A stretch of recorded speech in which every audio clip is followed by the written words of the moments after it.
Welcome back to Media in Focus. We're looking back at the Arroyo years with Malcañang beat reporters Cruz and Paolo Romero. Also joining us tonight is Aileen Intia of NHK, or the Japan Broadcasting Corporation.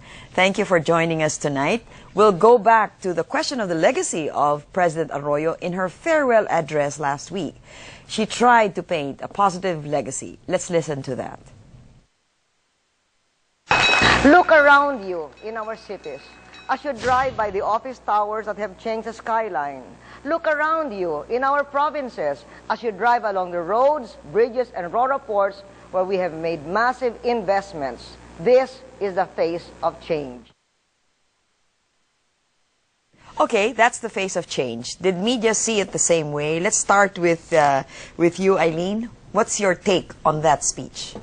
Well, I guess what's the difference with President Arroyo is that she follows through with her projects. And even if she gets on-site reports from whoever is knowledgeable about the specific project, well, she listens. And if she has to reprimand an official in front of everybody else, she does that. You've seen it? Yes, many times. Okay, and you began to accept it as normal behavior after a while. This wasn't new. Yeah. And she treated everybody equally good or equally bad. Because if ever there was any official who did not follow through or who did not deliver on what they committed to her in terms of a specific project, that official would really get it from her on site. Sometimes the packaging made by the OPS about Office of the Press Secretary about a particular event, highlighting the achievement. Sometimes it gets marred because sometimes she's not satisfied with it.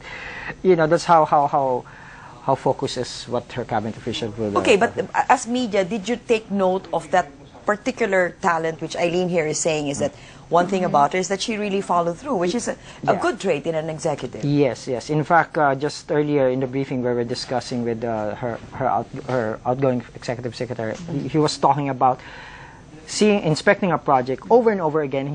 She will often ask, where are the workers? And Secretary Mendoza would say, it's midnight, ma'am, but we're working 24/7.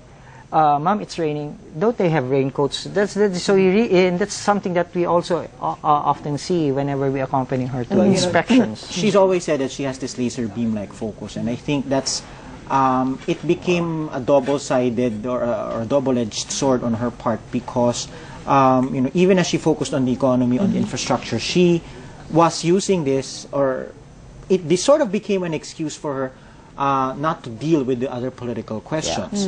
So at the same time, okay, it's a bit of saying that, here, I'm not going to deal with this, but I'm going to do this, which is going to be better for everyone else. Okay. But the thing is, she paid a high price for that.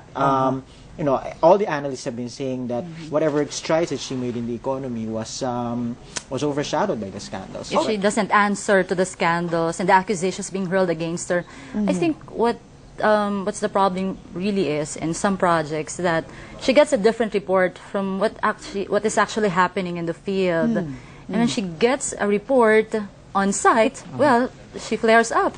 I see, because it doesn't match what she has previously worked on. And if she has to call the official by phone or ask the official to so she's an instant tell me now and give it to me now. Which is fair about her. To be fair to her, she knows her projects. I've seen her on several occasions that she would be in this particular area and she'd say, oh, asan na yung kaling pinagawa ko dito? And then the mayor or the local officials would say, ma'am, wala po kayong hindi, may nilabas na akong pera dyan.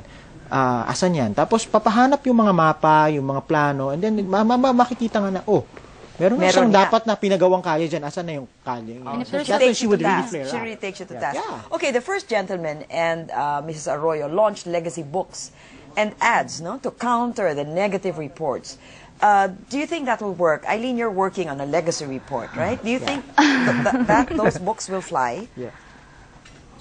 I don't really know, because for a populace that seems really ready to embrace a new president, perhaps a book may not suffice, or 2 books may not suffice. But it puts on record the accomplishments. And having gone through